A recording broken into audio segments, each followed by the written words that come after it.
Hey, what's happening? I'm John Spencer Ellis. If we haven't met, it is nice to meet you virtually here. I'm the CEO and founder of NESTA and the Spencer Institute. Today, I want to talk about how you can get a lot more clients this week. Now, there's a few things I'll say that you've probably heard before. However, I probably have a new twist on it, and I'm also going to share with you some different ideas that really work, and you may not have been doing that, okay? So we're going to talk about a lot of different ways to get clients, a lot of different ways. So let's talk about some things that are more fundamental, and then we'll talk about some things that are more advanced. Number one, the easy way to get more clients is referrals, but what people miss out on is that when you first have someone come into your gym or communicate with you as a trainer or as a coach or whatever capacity it is, you need to condition them from the moment they learn about your services and you first speak with them that referrals are part of the program and they're expected because you're doing a good job and they're getting the results. So you don't mandate it. It's not a mandatory thing that someone gives you referrals, but you build it into the culture of your business that referrals are just something that you do, and it's something that people do for you.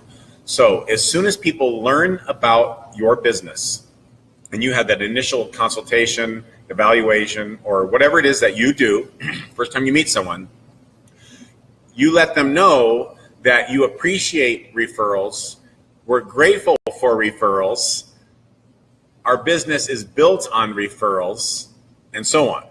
And then you give them a means and the ability to refer, and you also give them a system to refer. How do you refer? Is it a phone number? Is it a form on a website? Is it some sort of special offer of some sort? There's that as well.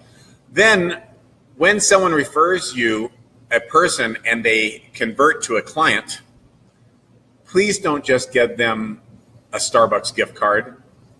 That's nice and that's appreciated and that's cool. However, it's so predictable, right? You don't want to be predictable. So instead, what you should do is some type of personalized gift. You don't have to spend a lot of money, and I know you don't want to spend a lot of money. I get it. However, there's lots of, here's what I would do. I would do a Google search for personalized gifts for referrals or special gift ideas for customers, things like that. There's a lot of things that you can do to show your gratitude that go above and beyond a Starbucks gift card. Also, half the time they have something at Starbucks that is contradictory to what you want them to do to improve their body, right? So it's not always the best gift anyway. Another thing you can do to get clients is get more active in your community. Look, we're going to talk a little bit about digital marketing and all that kind of stuff in a little bit. But if you have a business that has a central location, it's a gym that's located in a community of 30,000 people, or you're a personal trainer in a city of 50,000, or you're a life coach in a city of 150,000. It doesn't matter. You need to get involved in your community. You must get involved in your community. So how do you do that? You need to find out what the Chamber of Commerce is doing. You need to find out what the PTA is doing. You need to find out about local charities, grand opening events, 5Ks, 10Ks, marathons, triathlons, fun runs, like the memory walk for Alzheimer's, events at the library. I mean, literally anything and everything you can do in your community, you must be a community player. When I was a personal trainer, and then I transitioned into running and operating Adventure Boot Camp, when I was doing that, I was the most prominent fitness trainer in my community.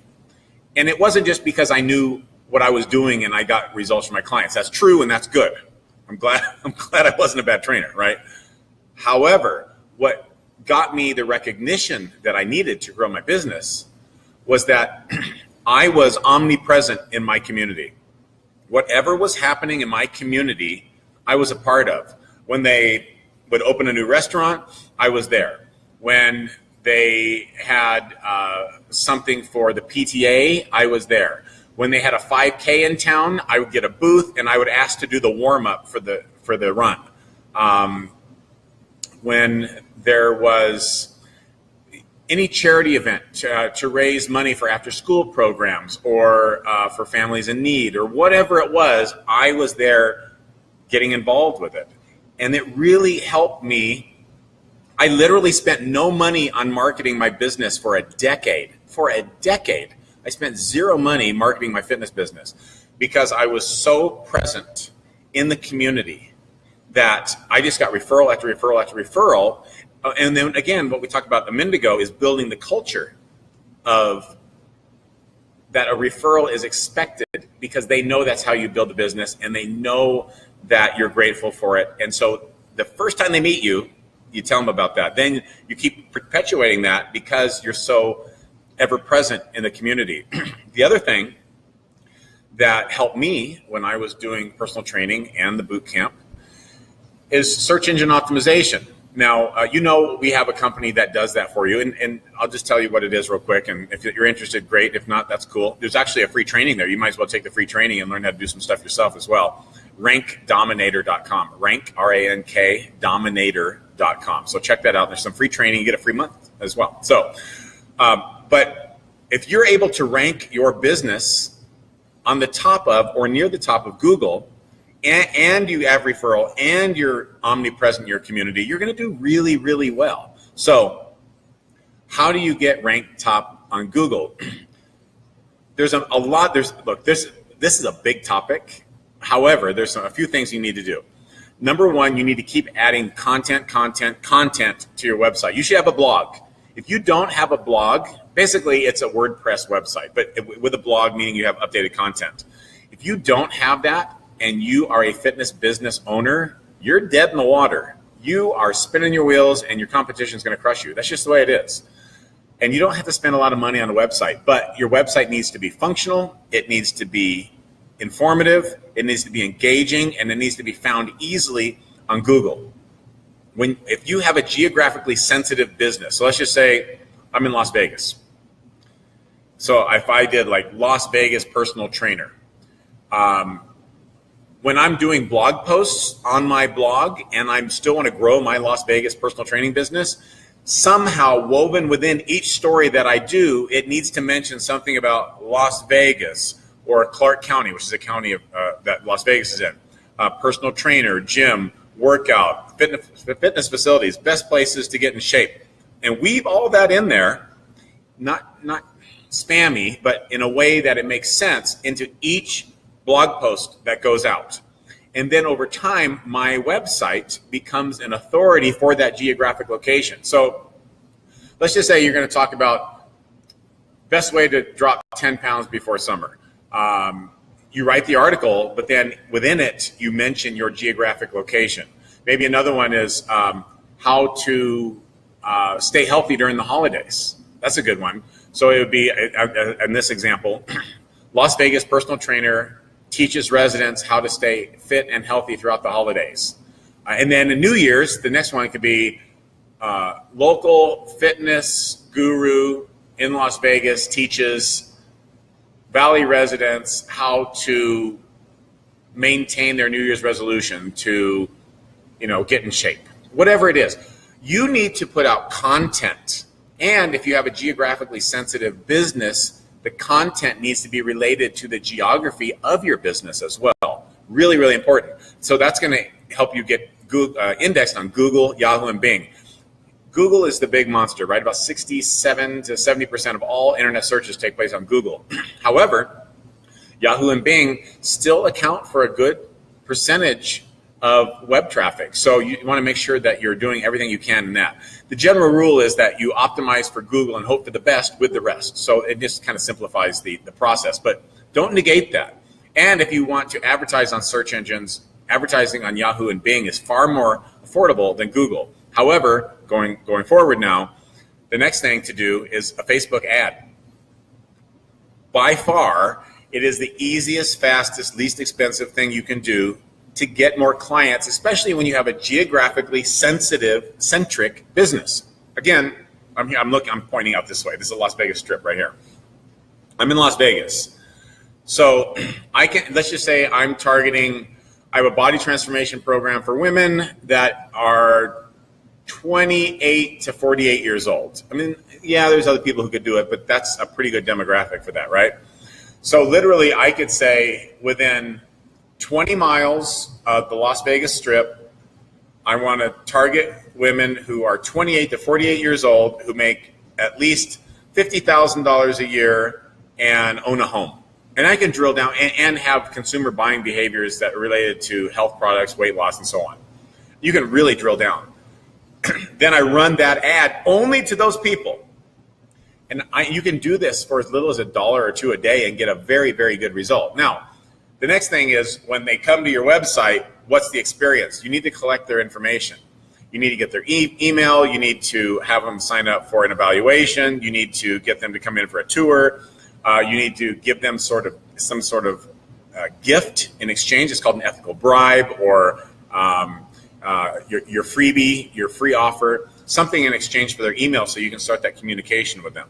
So again, if you joined us late, we're talking about all the different ways that you can get new clients, more clients this week. If you missed any part of this, when I'm done, go back to the beginning and watch it, because there's some nuggets in here. People struggle sometimes getting clients, but they're not doing anything to get the clients, and they're frustrated they don't have the clients. So it's not difficult. It's just that most people aren't doing the work. It's really not difficult.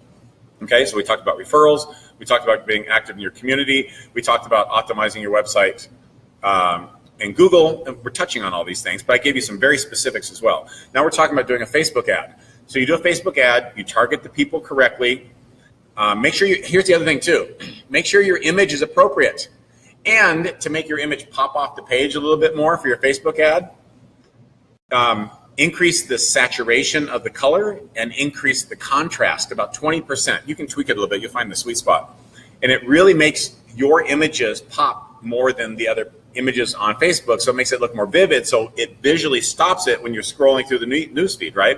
So all that little stuff matters. Then when they come to the website, you need to capture their data and get them to do the next step. Now, this is a little more advanced, but just bear with me. The next step, which you can do and should do, is called retargeting. That's when you go to a website, and then when you're off the website, you start seeing the ads for the website and the page that you just visited. That's called remarketing or retargeting. It's the reason for that is because most people don't buy on the first time. Sometimes they do, but most often about 5 to 12 touch points. And it varies depending on what expert you ask, but 5 to 12. So if you have 5 to 12 touch points and they see that ad over and over again, one ad brought them in, then you have another ad that they see again and again until they buy. And you need those multiple touch points so they go, oh yeah, you know what? I was there and I like that. I remember now. And I clicked away and I forgot the web address, but now I know. I can see it again. So that's another way to have multiple touch points over and over and over again. So, and then lastly, just rounding this out today, networking.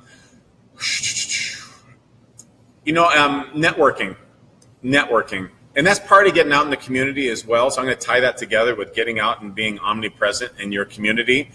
And there's like LaTip and all those kind of groups. And I'm not a huge fan of that. I mean, it can work, but you want to, it's like, there's a chiropractor, a massage therapist, a personal trainer, a yoga instructor, a real estate agent, and then like they have one of everyone hands each other a card and then they go on their way. Not really my idea of networking. You need to be with some heavy hitters that want your service. You need to hang out with the most affluent people in your community because they're the people who can afford your services. Now just think about it. If someone's totally broke, would they hire you? No, because they're just trying to get by. And it's unfortunate, but it's a fact, right? So if someone's just getting by, they're not going to hire you because you're a luxury, not a mandate, right? It's not a necessity. So where can you network and get involved in your community with the most affluent people?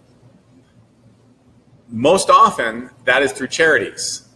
The people that go to charities are affluent. They go because they have the money to give. That's something that the affluent market likes to do. They also want the tax deduction. they're smart with their money, and they want to network and do good and give back, right? So go to those types of events. And in many cases, you can donate your programs, products, or services in a live auction or a silent auction in your community so the affluent people can see it. And then you can also get there and mingle with them, right? And then become the go-to person for that community who can use and afford and is willing to pay for your services. That's it, okay? Oh, so, Kelly, is there a website you recommend that's not too expensive? A website. WordPress is what you guys should be using. There's many, many WordPress website developers. Do not use Wix or any of this other crap that is like done for you. And it's like, just plug in here and drag. It's a bunch of nonsense. It doesn't work. It doesn't get indexed on Google. Let me put it this way. Who do you know that's really, really successful and uses a crappy website like that? Nobody. That's because it doesn't work. So if you want to do what successful people do, guess what? You do what successful people do. Don't get a crappy Wix website. Don't get some junky stuff. Your website is your calling card. It's part of your brand. It's part of how people perceive you. Go to my website. If you haven't been to my website, look at my personal website, which is johnspencerellis.com. Yes, it costs a little more than you probably want to spend. I understand. The point is, it looks professional. You would perceive me as a professional even if you didn't know that I have had success in my businesses. So if you have a really junky website with bad images, it doesn't load right, and maybe the code is written poorly and it doesn't index well on Google, no one's going to see you. No one's going to find you. You're not going to get any business, and you're still going to struggle. So my strongest recommendation, I got to say it, my strongest recommendation is to use WordPress. Find a WordPress designer or website builder, have a professional photo shoot done, optimize the photos, tell your story. And by the way, here's the thing. Let me just wrap up with this too, because here's what happens is because we're in fitness, martial arts, personal development, coaching's a little different though, but like, you don't want to be like the guy with his shirt off swinging a kettlebell in the mirror, like your picture on Facebook, or the yoga girl who's doing like a over-sexualized pose with her legs apart doing, something. I understand you can do that and you probably look great. Fantastic. This isn't the time or the place to do that. Here's what happens. If you're a female yoga instructor and the guy says, hey, I'm going to go take private lessons, and his wife sees that picture and she says, I don't think so. You just lost a client. And if you're some macho dude who with his shirt off in every picture, clamping down on your abs so they're all ripped, and you're like, doing one of these pictures, and you're real serious in your bio picture, you look like a tool. Don't do that. Don't do that. Who do you know that's super successful as a fitness professional? Do they do that stuff? Well, on rare occasions, some bodybuilder might do it, but they also have their shirts off, and that's that thing. That's different. I still don't recommend it. And don't be the girl with the duck lips with her butt stuck out on the Instagram picture stuff either, unless that's all you want to do because that's all people will think of you, and they don't think you have any brains either. Be a professional. You can wear something. You can tell in this shirt I work out, right? You can tell that I'm fit. But if I had a tank top on as the CEO of NESTA, what would you think of me? Would you think that I'm not as professional, maybe that not as polished, that I wasn't as mature, right? Now, I'm in my home and I'm casual in a t-shirt, but if I was wearing a tank top, it wouldn't be as professional. You don't need to wear a tank top in your pictures on your website unless you're doing like, maybe you're a running coach and you're wearing a singlet, right? Or maybe you're an MMA coach and you're showing that you actually fight in the cage. But your biography picture should be a nice headshot. And I don't know what it is, but like people try to do these stoic pictures and they don't smile, and it's just weird. You have to smile and be approachable. People want to work out with you because they want to have fun. That yes, they want to be firm. Yes, they want to be fit. Yes, they want to enhance whatever function or skill or aesthetic or whatever it is their goal is. I get it. But they want to have fun. If you're a pain and you're not smiling and you don't look like fun, you're not going to do well. So smile more than you think you need to. And smile in more pictures than you normally had. And And I promise you it will help a lot, okay? So that's it for now. We're getting more and more people on here. But listen, go back and watch this whole thing. I promise you there are some nuggets in here. Do these things and you will get more clients. Oh, wait a minute. Kelly has one more question here. Is a picture necessary for wellness? Of course. Of course. Think about this. So you're doing cranial sacral body work and you don't want to put a picture down. So someone's going to be rubbing your head.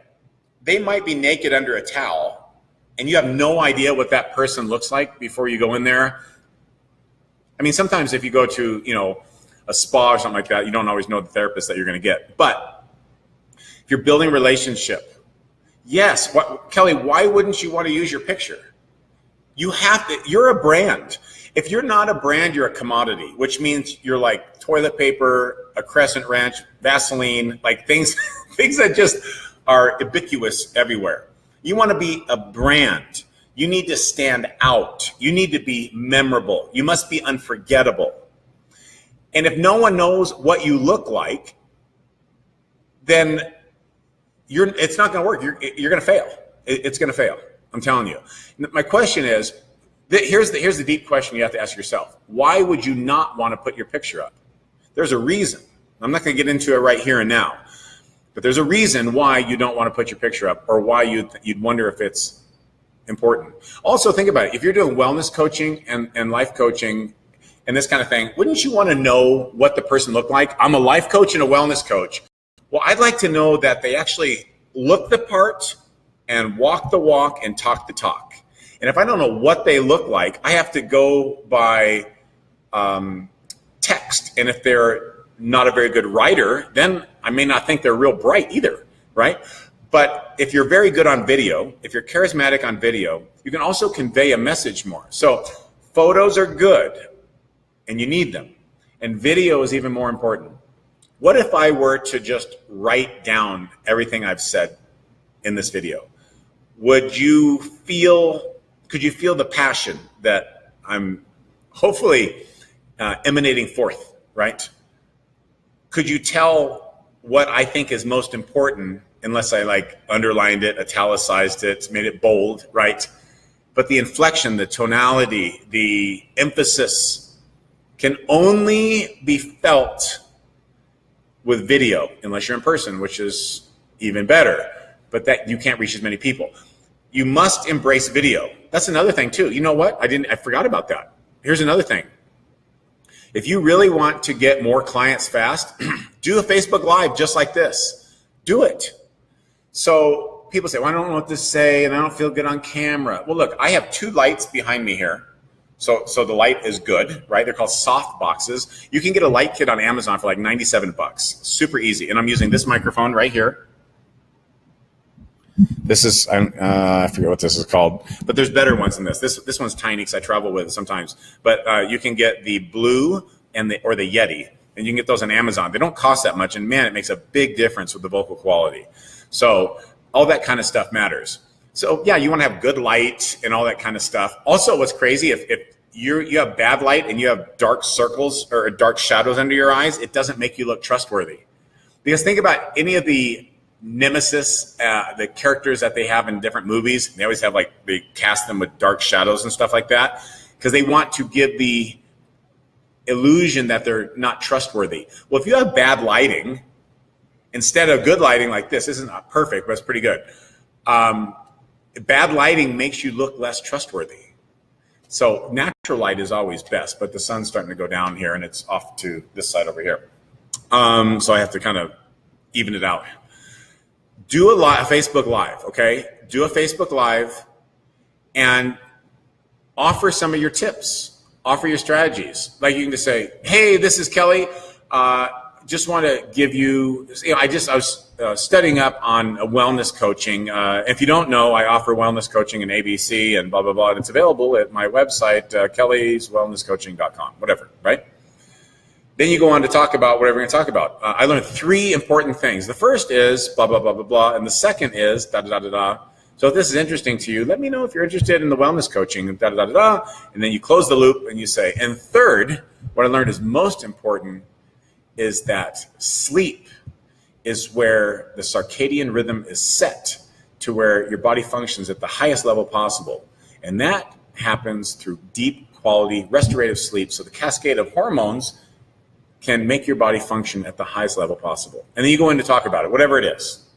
So you give a quick lesson, and then you give them an opportunity to communicate with you and sign up for your services. You don't have to do a big pitch. If you watch a lot of the stuff that I do on my personal webpage, I educate, I inform, hopefully I entertain as well, and then I offer them an opportunity to work with me on whatever program, product, or service that I'm currently offering at that time.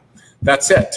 But you need to be consistent whatever you're doing. Don't do it one Facebook Live and say, man, that stuff doesn't work. I'm literally doing 2 or 3 Facebook Lives a day in different groups, fan pages, personal pages, Instagram, and all that kind of stuff. So actually, it's an Instagram Live, not Facebook Live on Instagram. That made no sense. Anyway, you know what I meant. Go back and watch this whole thing. Take notes. And if you're not doing any of this stuff, you're in trouble. That's maybe why you don't have the clients that you want and need. And if you're doing half of it, then do the rest of it. And if you're doing all of it, but you're doing it poorly, then enhance it. But I'm willing to bet that any person watching this is not doing half of the things I suggested optimally. And that doesn't mean you're bad. I just know this to be true because I've literally done this since 1992. That long. I'm not kidding. 1992. I know what most people are doing, and they're not doing what's necessary, but then they get frustrated. They go, man, I can't get clients. This is frustrating. I know this is going to work. Of course it works. You have to do the work. Imagine like your clients, they worked out once at the gym. They're like, still fat. You think, well, come on, let's go. You have to be consistent, persistent, on time, ongoing, never ending. But are you doing the same thing in your effort to grow your business and get more clients? And if you're not, you have no right to complain ever. You just don't. So do these things. Go back to the beginning and watch this, okay? All right. Oh, Caesar, you have a quick one. Facebook Live from your profile will be good for starters to start building an audience. Yeah. You should have a fan page as well. You should get a fan page for your business, but you probably have more people at first who will watch you on your personal page. And as long as you're just giving mostly just good advice and help people out, you can do it on your personal page and then share it to your fan page. And then when you get enough fans on your fan page, you can do things specifically to your fan page. How about that? All right, cool. All right, you guys, thank you so much. I appreciate this opportunity to work with you. That's it for now. You guys have a good rest of your evening. Please leave some more comments and questions below. Watch this from the beginning if you missed it because there's some good stuff, okay? Thanks a lot.